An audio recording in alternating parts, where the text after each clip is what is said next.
자, 반갑습니다. 배동찬 교수의 맛있는 돈 이야기의 배동찬입니다. 반갑습니다. 오늘은 부처님 오신 날이 되겠군요. 먼저 부처님 오신 날 축하의 말씀부터 먼저 드리고 싶습니다. 부처님 오신 날 우리는 흔히 이렇게 말을 하죠. 부처님의 자비가 온누리에 가득하기를 바란다 라고요. 여기서 이제 자비라는 단어가 나오는데요. 부처님의 자비, 요거는 이제 불교에서 중생에게 행복을 베푸며 고뇌를 제거해 주는 말, 이런 단어가 이제 자비라는 말이 되겠죠. 이 세상이 이렇게 부처님의 자비와 또 이제 하나님의 사랑으로 가득하다면 얼마나 이 사람 살기가 참 좋은 세상이 되겠습니까? 그죠? 근데 항상 우리들 생각은 이러한데 꼭 이제 그 중에 좀 이상한 사람들이 있고 좀 나쁜 사람들이 이제 있죠. 또 엊그저께 또 이게 서울에 있는 건물에서 이렇게 또 문제가 터졌지 않습니까? 예를 들어서 세입자는 전세보증금 7천만 원 내지 뭐 6천만 원의 전세계약서를 체결했는데 알고 보니까 집주인이 다운계약서, 전세금에 대한 다운계약서를 뭐 쓰고 작성을 해가지고 새마을금고에서 먼저 선순위로 융자를 받았다는 거잖아요. 그래서 많은 세입자, 약 140명이나 되는 이런 전세 사는 세입자들이 전세금 하나 받지 못하고 나가게 되는 이런 어처구니 없는 또 사실이 또 사건이 또 발생하게 됐죠. 그래서 이 방송을 듣고 계신 우리 애청자 여러분들께서 만약에 부동산을 매수하시거나 만약에 부동산에 전세에 들어가시거나 여러분 자녀분들이 서울에서 일자리를 한다 아니면 지방에서 일자리를 구했다, 그러면 이제 자제분 집을 어떻게 해 주셔야 되잖아요. 전세로 아니면 월세로. 그럴 경우 계약서를 작성하셔야 되는데 계약서를 작성하실 때 반드시 해야 될 거, 첫 번째는 등기부등본을 떼보아야 된다는 거죠. 이 등기부등본을 떼보신 다음에 이 등기부등본상 소유자하고 두 번째 또 집주인이라고 말하는 요 소유자하고의 신분증을 확인해 가지고 일치가 되는지 확인을 하셔야 되잖아요.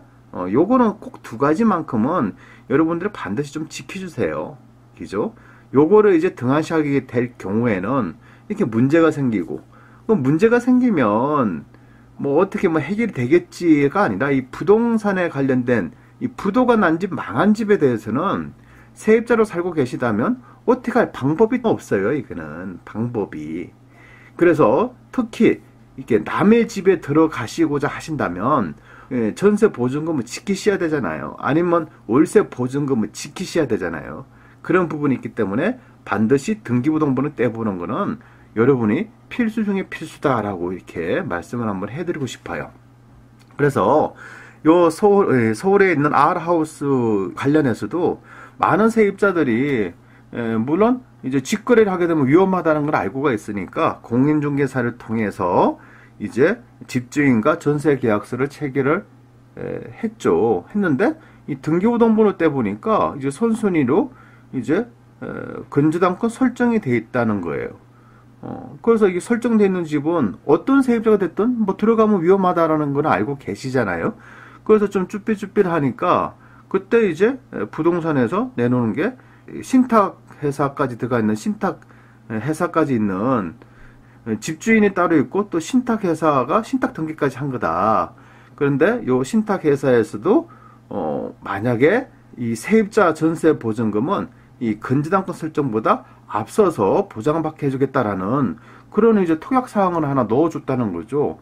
그래서 공인중개사는 이제 당연히 이제 요거 아니 이건 문제될 거 없다. 봐라 이거 신탁 회사에서 이렇게 확인서까지 써줬다. 이게 전세 보증금은 근저당권 설정 융자받은 금액보다 우선해서 해결해 주겠다라는 이런 문구를 보니까 이렇게 세입자들 모르시는 세입자들은 어떤 생각을 가져요? 아이고 그러면 당연히 들어가도 되겠네. 왜 신탁회사에서 책임을 져준다고 하니까 이렇게 이제 들어갔죠. 또 그 공인중개사 또한 이 사람이 누구냐 하니까 이게 건물 주인의 즉 건물 소유자의 직원이라는 얘기입니다. 직원이라는 얘기. 그러다 보니까 이 세입자는 그 지역에 있는 부동산에 갔고 시세보다 저렴한 전세 물건이 있고 그리고 부동산을 통해서 거래를 했고 그러다 보니까 뭐 부동산에서 이렇게 말하고 신탁에서의 뭐 확인서까지 봤으니까 자기는 들어가면 자기 전세보증금이 지켜질 것이다. 거기다가 관리가 잘 돼 있는 건물이다. 그러니까 또 주변보다 시세보다 낫다. 라고 하니까 사람 마음이 움직였다는 거죠. 그런데 지금 와서 보니까 신탁회사는 나는 모르겠다. 법대로 하겠다. 그리고 새마을 공고 또한 이 새마을 공고도 마찬가지예요. 원래 전세 보증금이 6천만 원, 7천 원인데 요 건물 주인이 보증금 뭐 500만 원, 600만 원씩으로 해가지고 가라 계약서, 가라 전세 계약서를 만들었다는 거죠. 심지어 이 세입자의 뭐 주민등록번호나 또 전화번호까지 없고 또 세입자가 사인한 거로 그 누가 만들었겠어? 요 140명이나 되는 요 전세 계약을. 그건 뭐 집주인이 건물 주인이 만들었다는 거잖아요. 그걸 믿고 새마을공고는 또 대출을 해줬으니까 결론적으로는 부도가 났고 결론적으로 경매당했고 결론적으로 세입자는 나가게 되는 그런 이제 사건이 이제 발생이 된 겁니다. 요 사건에 대해서 요런 뉴스를 접한 순간 야 아직도 요런 아니 지금 시대가 어떤 시대입니까? 지금 뭐 인터넷이 다 이렇게 오픈돼 있고 또 정보라는 게 많이 오픈돼 있지 않습니까? 특히 이제 부동산에 대해서 이렇게 사기를 치고자 하는 집주인들의 사기 방지법이냐 이런 방송들도 좀 있지 않나요? 또 거기다가 이제 본인이 관심만 가진다면 네이버 지식 검색에서 이렇게 글자 타이프만 쳐도 여기에 대한 준비하고 조심해야 될 부분들이 쫙 나오고 있는데 그런 걸 이렇게 다 무시를 하고 그냥 덜컥 계약서를 썼다는 게 물론 뭐 공인중개사를 믿고 했다라고 하지만 여러분 뭐 공인중개사도 그렇고 또 신탁회사도 믿었다 이 법인도 믿었다라고 하지만 가장 중요한 거는 여러분 돈이잖아요. 그죠? 여러분 돈의 주머니에서 나온 건데 그 누구를 믿고 안 믿고는 이건 아니죠. 당연히 사람과 사람 관계 믿고 사는 거는 당연한 관계잖아요. 그죠? 사람과 사람 사이에는 신뢰가 있어야 되고 또 믿음이 있어야 되잖아요. 하지만 여러분 스스로가 또 확인도 한번 해보시고 좀 의심이 간다라고 하면 안 하시면 되잖아요. 여러분한테는 뭐 어떤 권리가 있어요? 내가 이 집을 안 살 수 있는 권리가 있고 내가 이 집을 전세로 안 들어갈 수 있는 즉 계약서에 서명을 안 할 수 있는 권리가 있지 않습니까? 그런 부분이 있기 때문에 스스로가 좀 꼼꼼하게 좀 이렇게 살펴보셔야 되겠죠. 물론 또 이해가 돼요. 여기 현재 140명이나 되는 요 세입자분들도 대부분이 이제 사회 초년생 분들이시잖아요. 그리고 이제 독거 노인이시고 그러다 보니까 이런 재테크나 부동산에 관련된 이런 정보나 법률이나 이런 부분에 대해서 많이 알고 계시지 못했다는 부분에 대해서는 인정을 합니다. 그래서 그런 약자, 사회초년생이나 아니면 독거 노인들 같은 이는 사회적으로 좀 약자지 않습니까? 어떻게 보면. 물론 이제 덩치로 보고 뭐 또 나이로 따지면 지금 한창 일을 할 나이고 이제는 뭐 뭐든지 할 수 있는 그 나이지 않습니까? 하지만 이분들이 부동산에 관련된 일을 하기에는 너무나도 어린 그거지 않습니까? 그 참 가슴 아파요. 왜 그러냐면 사회초년생하고 독거노인 이 사회적 약자인 분들이 만약에 좀 그래도 벌이가 괜찮다면 월세로 더 좋은 집으로 갈 수도 있었겠죠. 하지만 월세 나가는 비용이 아쉽고 아깝잖아요. 그래서 본인이 가지고 있는 돈을 탈탈 털어서 전세로 마련했고 또 사회초년생 같은 경우에는 부모님들이 또 얼마나 많은 도움을 또 주셨겠어요. 어떤 부모님들은 융자를 잡혀가지고 대출을 받아서 사회초년생이 이제 사회생활을 하기 위해서 집을 전세로 마련한다고 하니까 그나마 기특하잖아요. 월세 수십만 원 주는 것보다 전세니까 즉 애비인 어미인 내가 좀 더 희생하더라도 우리 아들이 월급 받아가지고 월세 안 나갈 겸 그렇게 전세를 마련해주자. 그게 이제 부모의 마음이잖아요. 근데 이런 마음인데 부동산에 대해서 알지 못하니까 요런 또 어처구니 없는 또 요런 사람들이 이용하는 아무리 봐도 이거는 완전히 고의적이고 악의적이고 그래서 정말 이게 안타까워요. 안타깝고 또 그만큼 어떻게 보면 굉장히 무섭다는 거예요. 사회가 여러분이 생각하시는 만큼 그렇게 바람직하고 그렇게 정의롭고 그렇게 바르다라고, 물론 이제 바르고 정의로운 사람이 대다수예요. 근데 간혹 가다가 한두 사람으로 인해 가지고 사회가 전반적으로 이렇게 탁해진다는 거죠. 하지만 좀 더 현명한 사회 초년생이라면, 좀 더 현명한 독고 어르신이라고 한다면 우리는 좀 더 지혜로워야 되지 않을까요? 아니, 평생 모은 돈 6천만 원, 7천만 원이고 부모님이 어렵게 해주신 돈인데 이 돈을 그냥 계약서 하나 잘못 쓰게 됨으로써 날린다는 거는 정말 어떻게 보면 안타깝잖아요. 그래서 오늘은 우리 세입자분들이 타인의 집에 들어갈 때 반드시 좀 확인하실 부분에 대해서 한번 얘기들을 한번 해드리도록 하죠. 제일 중요한 건 이제 등기부등본을 이게 떼신 다음에 이 소유자를 확인을 반드시 하셔야 되겠죠. 그죠? 그리고 권리관계가 내가 전세로 들어가고자 하는 집에 보니까 융자가 미리, 즉 근저당권 설정이 미리 잡혀져 있더라. 그러면 웬만하면 들어가지 마시고요.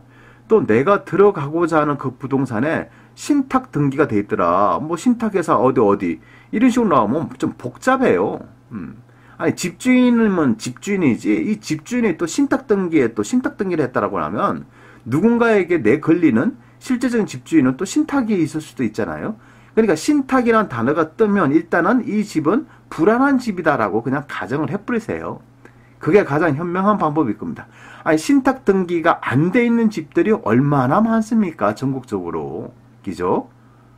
그리고 이렇게 신탁 등기가 돼 있는 집은 집주인하고 계약서를 이렇게 체결했다 하더라도 신탁 등기에 가서 또 확인까지 해야 되고, 또 여러분들 또한 신탁 등기가 돼 있는 신탁 회사가 또 전화하고 또 확인도 반드시 하셔야 돼요. 그리고 신탁 회사 통장에 또 입금을 하셔야 되고, 이 절차가 얼마나 복잡해요. 실제적으로 건물 주인은 A인데 신탁 등기가 돼 있으면 실제적인 주인은 누구냐니까 신탁 등기가 돼 있는 그 신탁 회사 거다라고 생각하시면 되잖아요. 그럼 집주인이 2명이네. 일단 복잡하지 않나요? 따라서 복잡하다라고 생각하니까 이런 건 사면 된다, 안 된다? 안 된다. 따라서 전세 들어갈 때 신탁 등기 돼 있다. 그러니까 집주인이 뭔가 부족해. 돈이 부족한 사람이 신탁 등기 자금을 이용해서 건물을 지었다. 아니면 신탁 회사의 자금을 이용해서 건물을 샀다는 게 되잖아요. 그러니까 명의만 건물 주인이고 실제적으로 신탁 회사 걸 가능성이 많죠. 그래서 신탁 등기가 돼 있다라고 하면 일단은 전세가 됐든 월세가 됐든 그리고 매매가 됐든 그냥 옆으로 그냥 제껴 놓으세요. 세상에 신탁 등기 돼 있는 부동산보다 신탁 등기가 안 된 부동산이 더 많다는 거. 그냥 다른 집 구경하시면 된다는 얘기예요. 그래서 첫 번째는 반드시 등기부등본을 확인해가지고 융자하고 소유자가 돼 있는지, 소유자가 누군지 확인하시고, 이 두 번째로 본다면 반드시 소유자 신분증은 확인하셔야 되겠죠. 그래서 좀 죄송하지만 주민등록증 좀 보여주세요라고 얘기를 하세요.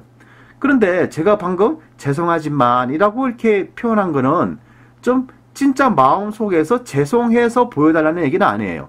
당연히 집주인이니까 신분증 보여주세요라고 말하는 것보다는 죄송하지만 신분증 좀 보여주실 수 있겠습니까? 라는, 이건 상대방에 대한 배려해주는 차원에서 이렇게 말하는 거고, 당당하게 얘기를 하고 싶은데 예의상 신분증 좀 보여주세요라고 얘기를 해요. 근데 이 주민등록증에 나와 있는 이 사진하고 또 소유자하고 이름이 같은지, 또 주민등록 번호가 같은지 여러분들이 반드시 이건 확인을 하셔야 된다는 얘기예요. 그죠? 반드시 이거는 확인하시라. 만약에 그래도 좀 마음속으로 이 주민등록증까지도 위조하는 사람들이 좀 많잖아요. 이 신분증조차도 좀 위조하는 사람들이 좀 있을 수 있겠죠. 그럴 경우에는 이 신분증도 걱정이 된다라고 할 경우에는 인터넷에 민원24라고 있어요. 그래서 민원24 여기 홈페이지에 들어가시면 돼요. 그 다음에 이제 민원24 홈페이지에 보면 맨 위에 보면 민원 안내, 민원 신청, 확인 서비스, 나의 생활 정보, 이용 안내라고 위에 쭉 보면 작은 제목들이 나와 있죠. 거기 보면 세 번째 확인 서비스를 클릭하신 다음에 여기 확인 설명서를 클릭하고 주민등록증 발급 상황 조회라고 또 나와 있어요. 그래서 클릭을 해보시면 여기다가 이름하고 주민등록번호를 입력하고 확인 버튼을 누르시게 되면 물론 이제 공인인증이나 이렇게 할 부분도 해야 되겠죠. 그러면 이제 이 사람은 주민등록증이 언제 발급됐는지 이름이 누구고 또 주민등록번호가 맞는지의 이 부분에 대해서 이제 자료가 뜬다는 거예요. 인터넷상으로. 그러면 여기 중요한 거는 이 주민등록증이 발급이 언제 어느 날짜로 해서 발급이 됐는지 또 요 이름하고 주민등록번호가 일치가 하는지 확인을 하면 된다라고 얘기를 한번 해드리고 싶어요. 그렇게 한 다음에 첫 번째는 등기부등본 확인하라고 그랬죠. 두 번째는 신분증을 이제 확인하시고 이제 세 번째로 보면 이제 다가구 주택이나 요런 주택은 좀 조심하셔야 되겠죠. 왜냐하면 뭐 101호, 102호, 뭐 103호 해가지고 여러 세대가 전세 보증금이 얼마인지는 모르잖아요. 요 다가구 주택이 예를 들어서 매매 금액은 10억인데 세입자들하고 융자 금액이 12억이다라고 하면 집에 전세 1억에 들어간다라고 하면 그건 뭐 다가구 주택의 시세가 10억이고 현재 융자 금액하고 세입자들의 총 금액이 3억밖에 안 된다. 그러면 그래도 여러분 전세 보증 1억 정도라도 이렇게 해가지고 좀 마음은 좀 불편하지만은 그나마 낫다라고 또 전세 들어갈 수도 있는 거잖아요. 그런데 중요한 거는 이게 부동산이나 즉 공인중개사들이나 집주인이 보여주는 현재 세입자들의 전세 보증금 이겁니다라고 보여주는 전세계약서, 즉 101호, 102호, 201호, 202호, 301호의 전세계약서를 요거 100% 신뢰할 수가 없다는 얘기예요. 아까 말씀드린 것처럼 이게 나쁜 집주인들은 그냥 전세 보증금이 1억인데도 그냥 뭐 1,000만 원에 월세 뭐 50 이런 식으로 가라 계약서를 쓴다는 거예요. 이 전세 계약서를 월세 계약서로 이제 가라 계약서를 쓸 수도 있겠죠. 그리고 전세 보증금이 1억인데도 전세 보증이 1억인데도 그냥 전세 보증금 3,000만 원 이런 식으로 다운 계약서를 쓸 수가 있다는 거예요. 왜냐하면 전세금이 높으면 높을수록 다른 세입자가 들어오기가 두려워하겠죠. 그러니까 전세 금액을 낮추고 해가지고 가라로 만드는 거죠. 이거 사기 아닙니까 교수님이라고 여쭤본다면 사기가 맞아요. 근데 중요한 거는 이렇게 사기를 치려고 이렇게 막 덤빌 경우에 여러분 불안하다는 게 문제잖아요. 또 그냥 이 전세 계약서를 믿고 월세 계약서를 믿고 사인을 했어. 그러면 그 집에 또 혹시라도 차후에 경매를 당했다. 그럼 여러분 돈은 날라가 버리잖아요.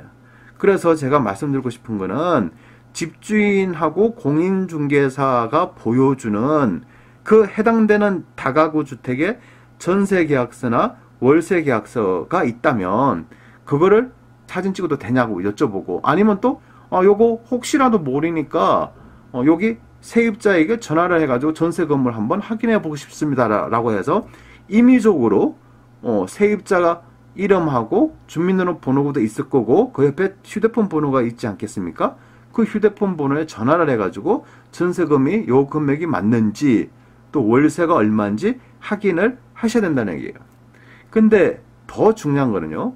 요거까지 예상을 하고 가라 계약서 즉 잘못된 계약서를 만들 때 요 전화번호까지도 또 전화번호가 없는 걸 넣을 수도 있고 심지어 요거까지도 허위의 사람으로 해가지고 잘못된 이거까지도 거짓말을 또 할 수도 있다는 거예요. 그럴 경우는 또 가장 더 좋은 방법은 뭐냐 하니까 직접 그 다가구 주택 가서 그 호실에 가가지고 초인종을 눌러서 저 전세 들어올 세입자인데요. 여기 전세 보증금이 얼마예요? 실제 사실 긋는 거죠? 이런 식으로 여쭤보는 게 확인 정신은 반드시 필요하다라고 얘기를 해드리고 싶어요.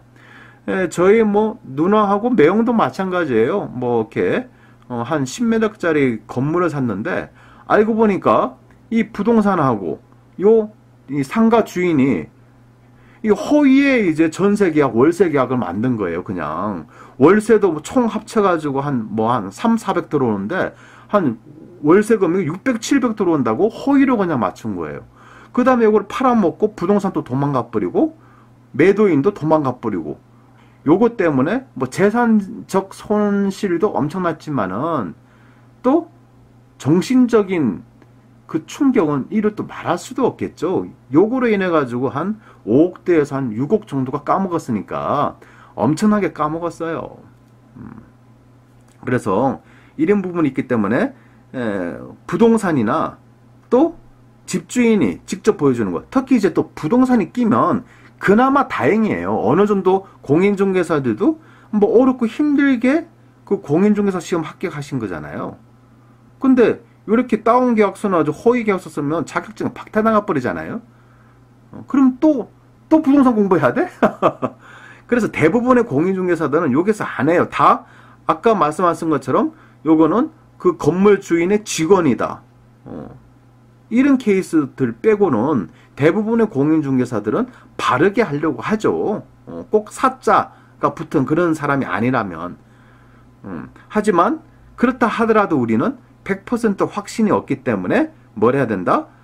반드시 전세계약서, 월세계약서 확인을 하고 실질적으로 그 금액에 맞는지 직접 저녁에 가서 초인종 누르고 확인을 하는 방법이 좋은 방법이다. 그리고 또 이왕이면요, 좀 오래된 공인중개사 분들을 이용하는 거. 또 여기 말해서 오래됐다는 거는 한 그 지역에서 최소한 뭐 한 6년 내지 8년 했고 오래 하신 분들은 뭐 20년 하신 분도 계시잖아요. 그 지역에서. 그러면 몇 동 몇 호로 하면 그게 누구네 집이라고 답이 나오잖아요. 그래서 오래된 그 부동산을 통하고 좀 신뢰가 가고 또 이제 공인된 그런 이제 부동산 가시는 게 그나마 좀 낫다. 그렇잖아요. 뭐 이렇게 몇 년 전부터 그 아파트에 대해서 그 다가구를 소개를 했다면 이렇게 이제 볼 수가 있겠죠. 그리고 또 너무 또 지나치게 시세보다 저렴한 전세 이런 것도 조심해야죠. 아니 다른 전세 금액이 예를 들어서 3억이면 뭐 싸다고 하더라도 한 2억 한 6천 뭐 2억 7천 정도지 않겠어요? 근데 뭐 전세 금액이 3억인데 갑자기 2억짜리가 나왔어. 요거는 뭔가 좀 의심의 눈빛으로 한 번은 좀 쳐다보셔야죠. 물론 쳐다보시는 더 꼼꼼하게 또 살펴보셔야죠. 그럴 경우 또 등기부등본, 집주인 확인, 또 신분증 확인해야 되고, 그리고 현재 전세계약서하고 실제 이 세입자가 살고 있는지 이런 부분, 또 세입자가 살고 있다면 현재 전세 금액이 얼마인지 직접 이제 찾아가서 여쭤보는 경우도 있어야 되겠죠. 그리고 요 전세에 관련된 이게 사기라는 거는 주로 이제 아파트에서는 주로 이루어지기는 다소 어렵죠. 왜냐하면 아파트는 예를 들어서 뭐 101동 702호라면 아파트에서 전입신고는 뭐 한 가구만 받아주지 않습니까? 동사무소에서 원칙적으로. 그러니까 한 세대만 받아주기 때문에 그 집에 가보면 초인종 누르면 그 계시니까 좀 이렇게 사기라는 게 이렇게 좀 어려운데, 이제 단독주택이나 다가구 주택 이런 부분에 대해서는 이제 다운 계약서가 이렇게 있어가지고 좀 조심스럽다라고 이렇게 얘기를 한번 해드리고 싶고요. 아파트에서도 이제 전세 사기가 이루어지는 경우도 있겠죠. 그거는 이제 본인이 집주인이 아닌데도 집주인인 것처럼 예를 들어서 실제 주인의 친구야. 그러면서 본인이 막 부동산이나 가가지고 내가 저 집의 주인인데라고 이렇게 거짓말을 칠 수도 있다는 얘기예요. 그 다음에 또 세입자하고 또 계약을 이렇게 하는 경우도 있겠죠. 그리고 이거는 우리 아버지 집이야 라고 하면서, 이거는 우리 형님 집이야 라고 하면서 오히려 전세금을 그 등기부등본상 소유자한테 입금하는 게 아니라 계약금은 나한테 줘, 잔금도 나한테 줘, 내가 전달해 줄게, 이렇게 될 경우에는 이제 문제가 생기는 거예요. 그러니까 본인이 아닌 사람이 왔을 경우에는 반드시 또 확인해야죠. 등기부등본 확인해야 되고, 그러면 현재 집주인이 바빠서 오지 못했다 그러면 지금 당장 팩스로 해가지고 그 신분증을 복사를 해서 팩스로 보내라. 아니면 그 신분증을 현재 사진을 찍어서 저한테 보내주세요. 그리고 요즘 휴대폰 번호 좋은 거 많지 않습니까? 영상통화 해가지고 또 할 수도 있는 거잖아요. 이렇게 좀 꼼꼼하게, 아무리 집주인의 형이고 동생이고 간에 본인 확인은 반드시 하셔야 된다라고 한 거고, 또 이제 아파트에 대해서 종종 이렇게 터지는 경우가 있죠. 현재 세입자가 월세로 살고 있어요. 그러면서 전세 만기가 되면서 현재 세입자가 마치 집주인인 것처럼 행세를 해가지고 예를 들어서 300만 원에 월세 60만 원 납부하는 사람이 그냥 전세 보증금 1억 4천을 해가지고 다른 세입자, 전세 세입자를 구하고, 아니 월세 사는 사람이 집주인인 것처럼 하면서 자기는 월세 사면서 이 집을 전세 놓는 것처럼 본인이 해가지고 1억 몇천만 원 타는 경우도 발생되는 경우가 있겠죠. 근데 요런 경우는 또 뭐다? 직거래일 때 요런 경우가 좀 발생하는 거예요. 부동산이 중간에 낀다면 최소한 좀 걸러주는 행위를 하잖아요. 왜냐하면 부동산 같은 경우에는 우리가 전세계약서를 체결한 다음은 등기부등본 떼죠. 신분증 확인하겠죠. 또 어떤 경우는 등기필증, 즉 권리증서도 한번 가져와 봐요. 이런 식으로 하다 보니까 검증하고 검증을 할 수 있다는 얘기예요. 그래서 직거래일 때 이런 사건들이 좀 많이 좀 발생이 되고, 특히 다가구 주택이나 이런 부분에 대해서 좀 조심을 좀 해야 되겠다. 뭐니 해도 본인 재산이니까 본인이 반드시 지키는 그런 철저한 준비, 많이 여러분의 재산을 지킬 수가 있다라고 말씀을 한번 해드리고 싶습니다. 아무튼 부처님의 자비가 여러분 마음속에 가득하기를 바라겠습니다. 이상까지 배동찬 교수의 맛있는 도움 이야기였습니다.